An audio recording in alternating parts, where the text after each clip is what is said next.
Football की दुनिया में बहुत अंधकार है। ऐसा अंधकार जिसमें छुपे राज अगर तुम्हें पता चल जाए तो तुम्हारे फुटबॉल देखने का नज़रिया हमेशा के लिए बदल जाएगा। पर आज मैं इन फुटबॉल कॉन्स्पिरेसीज का वो पर्दा हटाने वाला हूँ जिनके ऊपर तुम विश्वास नहीं कर पाओगे। और ऐसा मैं बस इसलिए कर रहा हूँ क्योंकि मेरे पास और कोई कंटेंट नहीं है बेटर बनाने को। दोस्तों, इस वीडियो में तुम्हें मजा आ जाएगा। तो मैंने कुछ सालों पहले 2 साल पहले एक्चुअली में एक वीडियो बनाई थी of Ronaldo Nazario's conspiracy theory 1998 world cup final के ऊपर, और वो रिसेंटली फटने लगी। उस पर रिसेंटली बहुत सारे व्यूज आने लग गए, एकदम से कमेंट आने लग गए। तो मुझे लगा ऐसी एक इंटरेस्टिंग वीडियो और बनाते हैं जिसमें मैक्सिमम चीज़ों का कोई सर पैर नहीं है। मैं तुम्हें कसम से बता रहा हूँ, इस वीडियो में बहुत सारी कॉन्स्पिरेसी थ्योरीज है जो बहुत वेली है, but they are very interesting. दोस्तों, this video is gonna be very interesting, तुम्हें मजा आ जाएगा। आज हम फुटबॉल कंस्पिरेसी थ्योरीज पे बात करने वाले हैं जिनमें से कुछ theories actually make a lot of sense, could be reality as well, and तुम्हें एक्चुअली में सोचने पे मजबूर कर देगी। एंड बाकी इज सिंपली ब्रेन रॉट, ठीक है, उन पे ध्यान भी मत देना तुम, एंड तुम समझ जाओगे कौन सी है, बट तुम्हें मजा सब में आएगा, ये मेरी गारंटी है।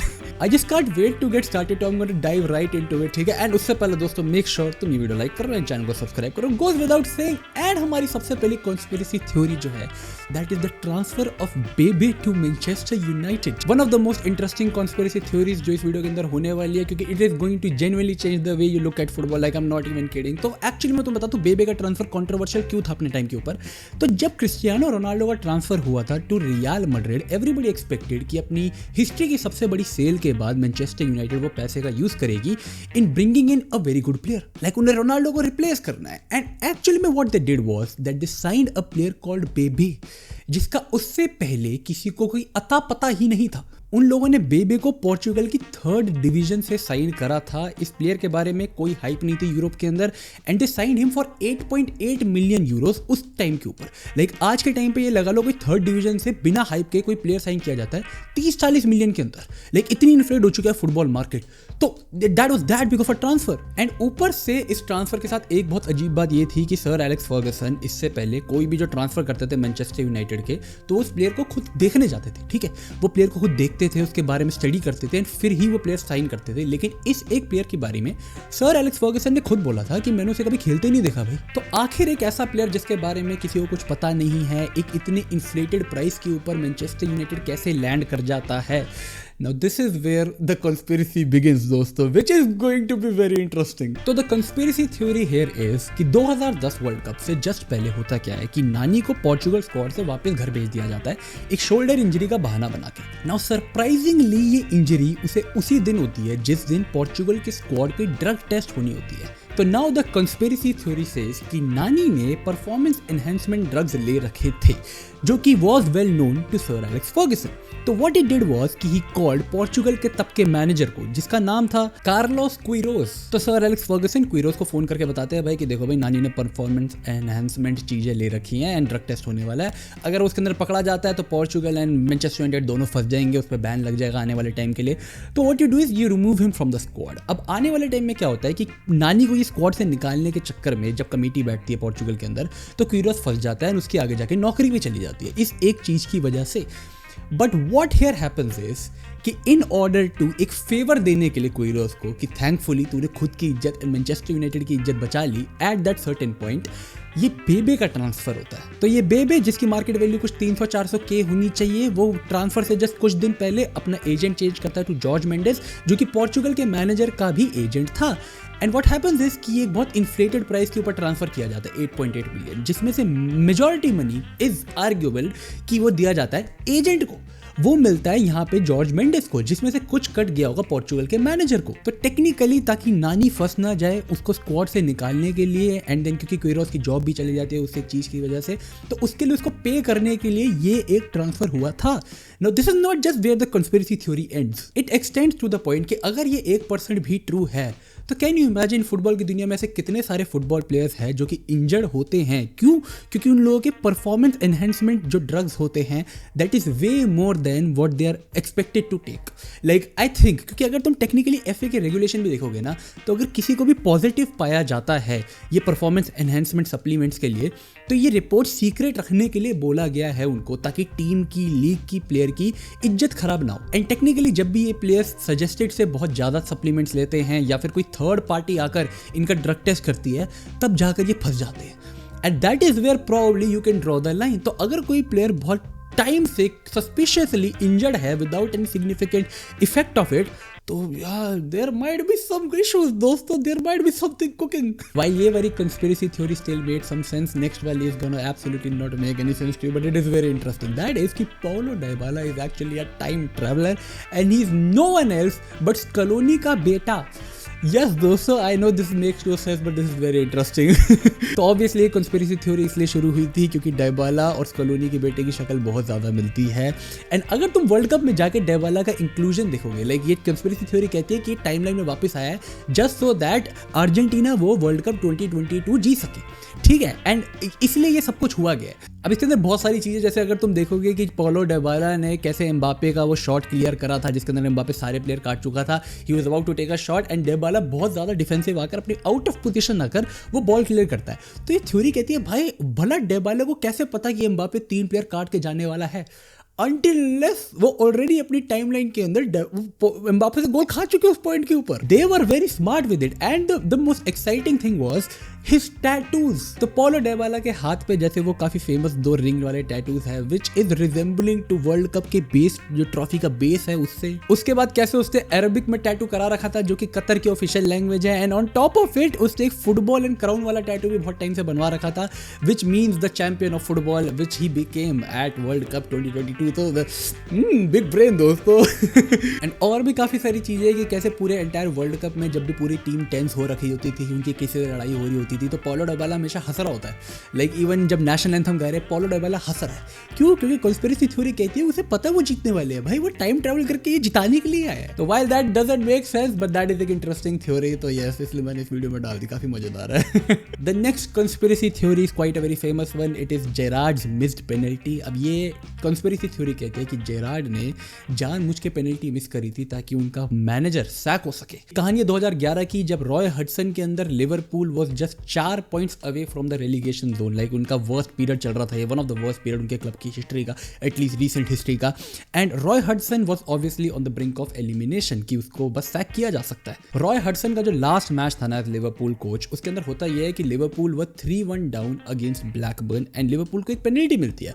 And let me just tell you, Gerrard was a flawless penalty taker, like he was a genius as penalties। but होता क्या है कि Gerrard before taking that penalty, obviously because he was a Liverpool legend, वो अपने batch को छूता है, probably saying that he is doing this for his club। he looks back at Roy Hodgson जो कि was standing hopeless at the sideline and then Gerrard skyrockets it। तो अब यहाँ पर बहुत सारे लिवरपूल फैंस का ये बिलीव है, like this is not just a conspiracy theory, they believe in it कि Gerrard missed that penalty intentionally so that Roy Hodgson could be sacked, which eventually happened. So भाई that even increases the point for Gerrard as a club legend। Next conspiracy theory says that Neymar was never injured in 2014 World Cup। Like तुम्हें याद है 2014 का World Cup, Brazil were the host, they were one of the favorites, they were flawlessly cruising through the tournament, Neymar was their best player and then suddenly quarter final के अंदर Neymar got एक injury जो कि obviously would have put him on the sideline for a very long time and not just make him out of that competition, but the conspiracy theory says कि Neymar actually में उस match में injured हुआ था नहीं,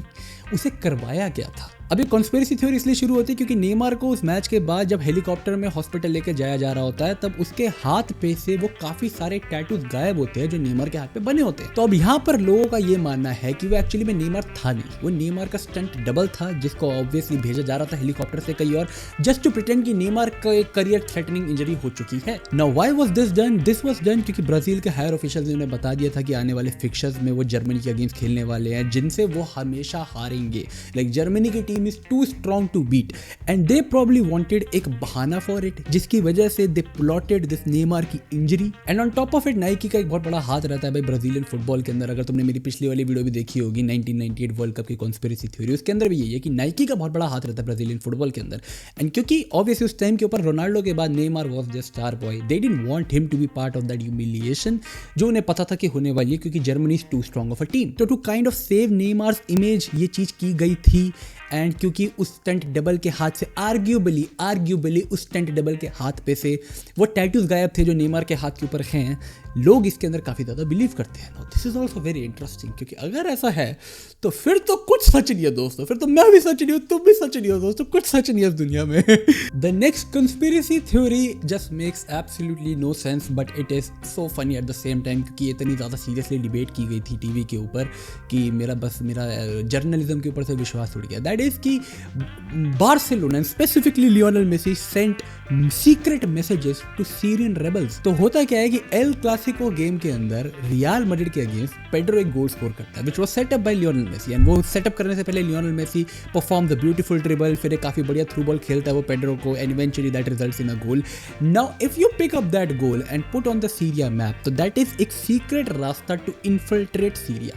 and अब Syria के अंदर न्यूज़ पे, मैं when I tell you news पे, उनकी न्यूज़ पे डिबेट होती है कि कैसे बार्सिलोना ने जो सीरियन रेबल्स है उनको ये गन्स लेकर, वेपन्स लेकर आने के लिए हमारे देश में ये सीक्रेट मैसेज भेजा है गोल मार के। ये सीरिया के एक टीवी चैनल अदुनिया के ऊपर डिबेट भी किया जाता है प्रॉपर उन लोगों ने, and they even took it to court. Yes, I know ये बहुत अनबिलीवेबल सा लगता है, बट यार they took it to court as well. Oh my God, people have no mind, bro.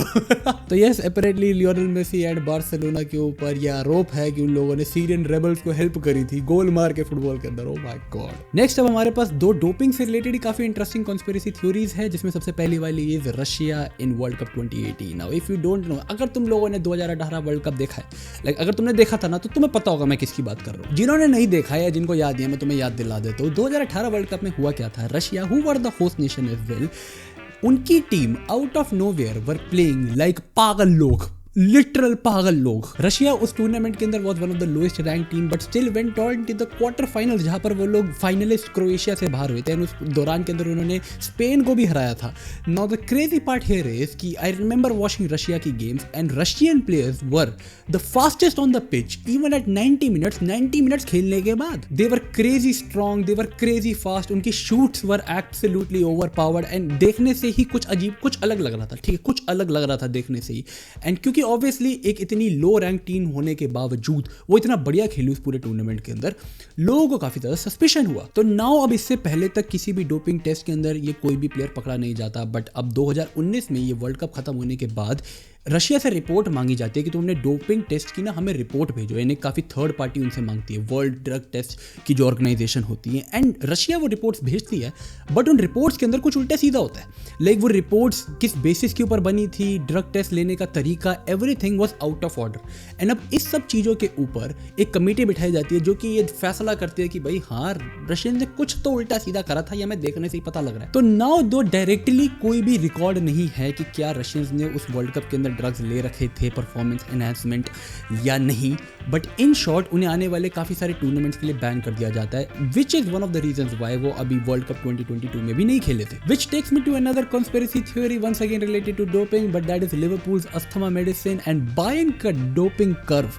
Now this is very interesting. क्यों? क्योंकि पहले मैं तुम्हें लिवरपूल वाला केस समझाता हूँ, ठीक है। तो 2020 में लिवरपूल के ऊपर यह आरोप लगाया जाता है कि वो अपने प्लेयर्स को वो अस्थमा मेडिसिन दे रहे हैं जो कि is proven to cure asthmatic people, but at the same time अगर नॉर्मल लोग ये लेते तो उनकी लंग की कैपेसिटी टेम्परेरीली बहुत ज्यादा बढ़ जाएगी। एंड ये स्ट्रेंज इसलिए भी बहुत ज्यादा है क्योंकि लिवरपूल की जो 35 मैन स्क्वाड थी 2020-21 सीजन के अंदर, उसमें से 22 were reported to be asthmatic, and majoritively all of the first team players were on the list as well. तो अब यहाँ पर काफी ज्यादा बिल्कुल भाई, हैव दे इधर played it very smart with it, क्योंकि टेक्निकली अगर वो बोल रहे हैं उन्हें asthma and then they are using it to kind of super power के लिए, तो वो उनकी स्मार्टनेस भी हो सकती है दोस्तों। अस्थमा पेशेंट्स के लिए एक दवाई और एक इनहेलर होता है जिसका नाम होता है सल्बुटामोल, एंड ये it is one of the very effective medicine जो कि यूरोप के अंदर तुम्हें मिलती है for asthmatic people. Now this is the दवाई which is allegedly told to be taken by majority Liverpool players, allegedly, like कोई प्रूव्ड डाटा या कोई प्रूफ वो दिया इसके ऊपर,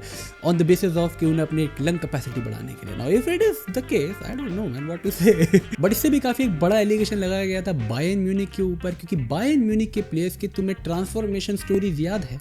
now those transformation stories were obviously कि भाई हांस फ्लिक ने आके तो इन टीम की पूरी काया पलट दी है, but that transformation happened, it is crazy, क्योंकि अगर तुम गरेट्सा का जो ट्रांसफॉर्मेशन फोटो देखोगे ना, that happened in the space of 5 to 6 months।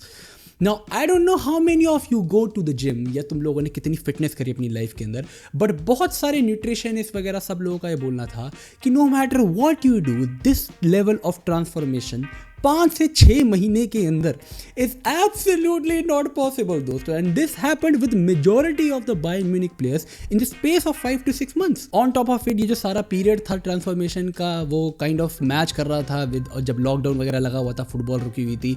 तो अब ये जो कॉन्स्पिरेसी थ्योरी है वो ये कहती है कि क्योंकि ऑब्वियसली जैसे हमने पहले डिस्कस करा था पहली कॉन्स्पिरेसी थ्योरी के अंदर, फुटबॉल में हर कोई ड्रग्स लेता है एट सर्टेन पॉइंट. एंड क्योंकि उस टाइम के ऊपर फुटबॉल बंद हो रखा था, बायर्न म्यूनिख ने काफ़ी स्मार्टली अपने प्लेयर्स को ये एनहेंसर्स का डोज बढ़ा दिया. And with time you know what happened, उनके प्लेयर इतने ट्रांसफॉर्म हो गए, उनके player were so much better. Once again conspiracy theory भाई, मैं this is just from internet, random things from the internet दोस्तों, for fun. Okay, but if that is the case, I want to know what they were taking man. I want some help, genuinely, I mean it. The next one is a Bela Guttmann curse. And तुम लोगों को ये conspiracy theory के बारे में majority लोगों को पता ही होगा, जिनको नहीं पता होगा मैं फटाफट से बता देता हूँ. बेनफिका लेट 1950s और अर्ली 1960s में यूरोप में बहुत ज़्यादा सक्सेसफुल क्लब था. And they were one of the clubs जो कि यूरोप में रियल मैड्रिड का जो दबदबा होता है ना, वो तोड़ता है. 1961 और 62 2 साल लगातार वो यूरोपियन कप जीतते हैं under their manager named Bela Guttmann. तो अब होता क्या है कि अपना दूसरा यूरोपियन कप जीतने के बाद बेला गुटमैन डिमांड करता है क्लब से कि भाई मेरी सैलरी बढ़ा दी जाए एंड मेरे को थोड़े और पैसे पूसे मिले, जो कि is a very reasonable demand. But club वो चीज़ रिजेक्ट कर देता है, जिसके बाद निराश होकर बेला गुटमैन ना ही सिर्फ अपनी जॉब छोड़ देता है as the coach, as the manager for Benfica, he curses them as well कि not in the next 100 years will Benfica ever be European champions. अब उसके बाद he leaves the club, he never comes back. But what happens is कि उस साल से लेके अब तक बेनफिका 7 यूरोपियन फाइनल्स हार चुकी है. इसके बाद से बेनफिका के बड़े बड़े प्लेयर्स, लेजेंड्स, प्रेसिडेंट, मैनेजर जाके बेला गुटमैन की जो कबर है उस पर जाके हाथ पैर भी जोड़ के आ चुके हैं, माफी मांग के आ चुके हैं. But it hasn't helped them so far. तो अगर वो लोग 1961 से पहले अब तक नहीं जीते हैं ना, अगर 1961 से पहले जीतते हैं तो फिर तो ठीक है, बट अगर नहीं जीते तब तक तो दोस्तों कभी किसी को हर्ट मत करना दोस्तों, भाई किसकी बदुआ लग जाए तुम्हें कोई नहीं पता दोस्तों. Next is Mussolini's Italian world cup victory. Italy 1934 का वर्ल्ड कप जीती थी. बट ये वर्ल्ड कप कैसे जीती थी और ये वर्ल्ड कप जीतने के लिए मुसेलिनी ने क्या क्या करा था, इसके ऊपर ये कंस्पिरेसी थ्योरी है. इटली का जो मेन मिडफील्डर था उस पूरे टूर्नामेंट के अंदर, उसका नाम था लुइस फिलिप मॉन्टी. वो अपने टाइम का बेस्ट मिडफील्डर था, डिफेंसिव मिडफील्डर जो मर्जी बोलो. उसकी ability to take the ball back was the highest in the world. Like he was so good at it. But the thing is कि वो इससे पहले एक अर्जेंटाइन प्लेयर था. 1931 तक Luis Felipe Monti Argentina national team के लिए खेला करता था. बट 1930 के अंदर उसका एक ट्रांसफर होता है टू यूवेंटस, जिसके बाद से यूवेंटस जो कि पिछले 25 सालों के अंदर सिर्फ 2 लीग जीती होती है, 3 साल लगातार अपनी लीग जीत जाती है. तो उसके ट्रांसफर के बाद से यूवेंटस के अंदर ये जो इतना बड़ा चेंज आ गया था, एंड क्योंकि everybody knew he was such a great player, conspiracy theory ये कहती है कि मुसेलिनी उसे फोर्स करता है कि वो अर्जेंटीना की नेशनैलिटी छोड़कर इटली के लिए खेले, which eventually happens and he does play for Italy. And ये ट्रांसफर होने से पहले, लाइक नेशनल टीम का ट्रांसफर होने से पहले या ये नेशनल टीम में स्विच होने से पहले, Argentina were deemed as the favourites of the coming world cup. But ये ट्रांसफर होने के बाद what happens is, you all know, transfer तो है नहीं है, नेशनैलिटी स्विच है, but Italy does go on to win the world cup. Aaron Ramsey का स्कोरिंग कर्स. मे बी आज के टाइम पे किसी बच्चे को एरन रैमजी का नाम नहीं पता होगा, but trust me man, back when I was in school he was famous for a very bad reason, though वो तुम्हें मैं बता देता हूँ. एरन रैमजी के ऊपर ये एक कर्स था कि whenever he used to score a goal, उसके नेक्स्ट डे या आने वाले कुछ दिनों के अंदर किसी एक बहुत फेमस सेलिब्रिटी की जान चली जाती थी. लाइक एरन रैमजी स्कोर्ड और एक दिन बाद ओसामा बिन लादेन लुढ़क गया. ही स्कोर्ड एंड 2 दिन बाद स्टीव जॉब्स लुढ़क गया. He scored again and then फिर उसी रात को गद्दाफी लुढ़क गया. Whitney Houston, Paul Walker, Robin Williams, ऐसे करते करते एक 20 सेलिब्रिटीज की लिस्ट है. 20 सेलिब्रिटीज की लिस्ट है जो कि उसके गोल मारने के एक हफ्ते के अंदर अंदर लुढ़क गए. And most of them, 10 of them actually died either on the very next day या उसी दिन की रात को. तो this is how crazy he was told that he's cursed. And Aaron Ramsey को ये बात बिल्कुल पसंद नहीं थी भाई. जब भी लोग उसको इस चीज़ को लेकर छेड़ते थे, he used to say that it is very disturbing, कि अगर ऐसा कुछ है, ये मजाक हंसने वाली बात नहीं है कि लोग मजाक उड़ाते हैं कि मैं गोल मारता हूँ और कोई सेलिब्रिटी लुढ़क जाता है. This is actually very sad, which it is, but it is also very interesting. But at the end all these are just conspiracy theories जो तुम्हारे मेरे जैसे वेले बनाते हैं घरों पर बैठ के, क्योंकि हमारे पास इससे बेटर कुछ करने को है नहीं अपनी लाइफ के साथ। पर दोस्तों इनमें से अ lot of them do make sense. बिल्कुल भाई, मैं झूठ नहीं बोलूँगा तुम लोगों को। मुझे कमेंट सेक्शन में बताना अकॉर्डिंग टू यू इनमें से कौन कौन सी conspiracy theory you do believe is true. जैसे फॉर मी डेबाला वाली 120% करेक्ट है दोस्त, 120% करेक्ट है। बट हाँ, मुझे बताना कमेंट सेक्शन के अंदर। एंड अगर तुम्हें कोई और कंस्पिरेसी थ्योरी भी पता है जो मैंने इस वीडियो में नहीं कवर करी है, वो भी मुझे कमेंट सेक्शन में बताना। You never know, I might make a part 2। Thank you so much for watching दोस्तों। Make sure you like, subscribe, दोस्तों के साथ शेयर करो ताकि हम और जल्दी बढ़े। And see you guys next time. Until then peace out, stay safe, चक द फट्टे दोस्तों। टेक केयर, पानी पीते रहो दोस्तों। आक्वा, ये भी कंस्पिरेसी थ्योरी है, पता है? आक्वा, इसके पीछे भी कंस्पिरेसी थ्योरी है। Bye bye.